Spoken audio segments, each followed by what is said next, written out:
Hello দর্শক, আসসালামু আলাইকুম। রেসিপি বক্সে আপনাদের স্বাগত। আজ আপনাদের সাথে 10 থেকে 1 বছরের বাচ্চাদের সারাদিনের খাবার মেনু শেয়ার করব। এক একটা বাচ্চাদের খাবার প্যাটার্ন এক এক রকম, তবে আমি যেভাবে আমার বাচ্চার জন্য খাবারের মেনু সিলেক্ট করে থাকি সেটাই আপনাদের সাথে আজকে শেয়ার করব। আমার বাচ্চার এখন 11 মাস বয়স। আমি 10 মাস থেকে তাকে এইভাবে খাবার দিয়ে থাকি। সকালবেলায় ঘুম থেকে ওঠার পর প্রথম তাকে ব্রাশ দিয়ে দিয়েছি। যদিও সে ব্রাশ করতে পারে না, তবে এটা দিয়ে কিছুক্ষণ সে ব্যস্ত থাকবে আর এরই মাঝে তার ব্রাশটাও কমপ্লিট হয়ে যাবে।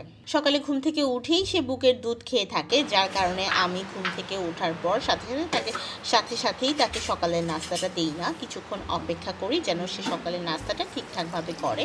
তার জন্য আমি সাধারণত দেখা যায় ঘুম থেকে ওঠার আধা ঘন্টা 40 মিনিট পর তাকে সকালের নাস্তা দিয়ে থাকি। সকালে নাস্তা তৈরি করতে আমি কিচেনে চলে এসেছি। প্রথমেই আমি যে কাজটা করছি, এখানে 1 চা চামচের মতো সাগুদানা আমি পানিতে ধুয়ে ভালো করে তারপরে কিছুক্ষণের জন্য ভিজিয়ে রাখবো। সকালে নাস্তা বানানোর জন্য আমার আরও কিছু উপকরণ প্রয়োজন হবে, তার মধ্যে অ্যাপেল।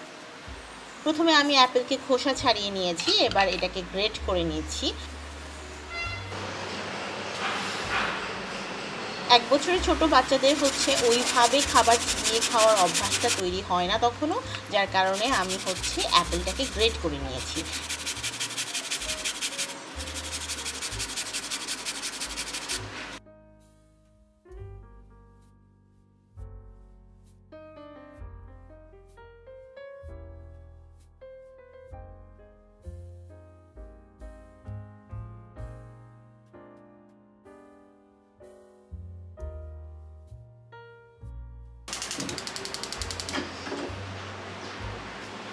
এবার আমি একটা পাত্রে পানি, সাগুদানা এবং অ্যাপেল ম্যাশ করে নেওয়া অ্যাপেলটাকে দিয়ে সিদ্ধ করে নেব কিছুক্ষণ। সাগুদানা সিদ্ধ হতে হতে আপেলটাও কিন্তু সিদ্ধ হয়ে যাবে, কারণ এটাকে আমি অলরেডি ম্যাশ করে নিয়েছি। এইদিকে তো সাগুদানা আর আপেল সিদ্ধ হচ্ছে, অপর পাশে আমি ওটসকে একটু গরম পানিতে ভালো করে মিক্স করে নিচ্ছি। আমি এখানে 1 চা চামচ পরিমাণ ওটস নিয়েছি। বাসার সবাই যে ওটসটা খাই আমরা, সেই ওটসটাই তাকে দিয়ে থাকি, তবে এই ওটসটা সবসময় আমি হালকা তেলে ব্লেন্ডারে ব্লেন্ড করে ওর জন্য আলাদা করে রেখে দিই। সেখান থেকেই আমি 1 চা চামচ পরিমাণ ওটস দিয়েছি। এইবার সাগুদানা এবং অ্যাপেলটাকে যে সিদ্ধ করতে দিয়েছিলাম তার সাথে আমি ওটসটাকেও মিক্স করে দিব।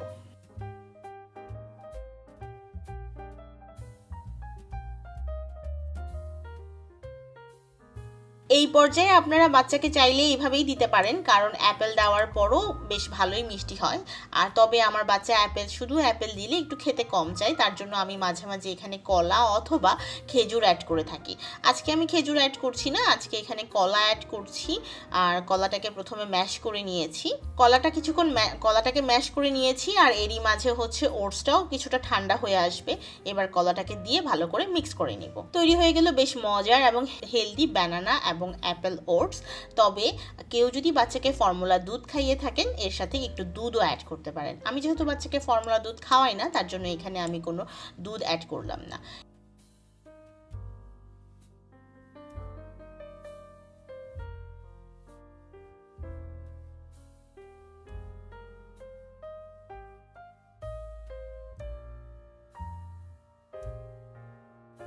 এবার আমি চলে এসেছি তাকে সকালে নাস্তাটা করিয়ে দেওয়ার জন্য।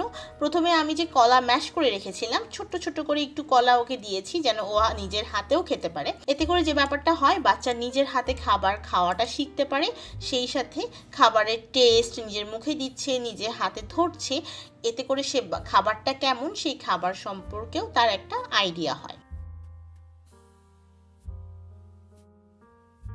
সকালে নাস্তার পর বেশ কিছুটা সময় গ্যাপ থাকে, প্রায় 2-2.5 ঘন্টার একটা গ্যাপ থাকে। এরপর ফলের জুস দিয়ে থাকি।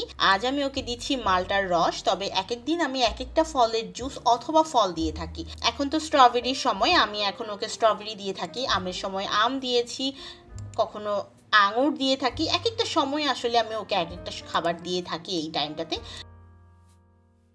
মিড মর্নিংয়ে স্ন্যাক্সের পর ও সাধারণত একটা লম্বা ন্যাপ নেয়, আর দুপুরের খাবারটা সে ঘুম থেকে ওঠার পরেই দিয়ে থাকি। 2:30 থেকে 3টার মধ্যে বাচ্চাকে দুপুরে খাবারটা দেওয়া হয়। আর আজ দুপুরে ওর জন্য রান্না হচ্ছে মাগুর মাছ, সবজি দিয়ে রান্না করছি। আর সবজি এখানে নেওয়া হয়েছে পেঁপে, কাঁচা কলা আর আলু, এই 3টা সবজি দিয়েই রান্না করব। আর সেই সাথে এখানে আছে হচ্ছে আদা, রসুন, জিরা বাটা আর পেঁয়াজ কুচি।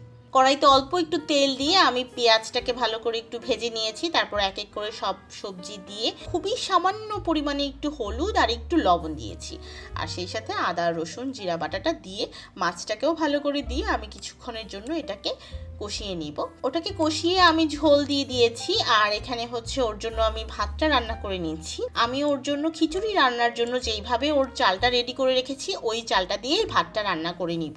তো এক একদিন এক একটা করা হয়। ওকে কখনো খিচুড়ি দেওয়া হয়, কখনো ভাত দেওয়া হয়, আবার কখনো আমাদের জন্য যে ভাতটা রান্না করি সেই ভাতটা দেওয়া হয়। কোনোদিন ফিশ, কোনোদিন চিকেন, কোনোদিন ডিম, এভাবে দেওয়া হয়। সবসময় তো খিচুড়ি খেতে চায় না, তার জন্য এরকম একটু ডিফারেন্ট ওয়েতে তাকে দেওয়ার চেষ্টা করি। দুপুরে খাবার পর রাতের খাবারের আগ পর্যন্ত ওকে বাড়তি কোনো খাবার খেতে দেওয়া হয় না।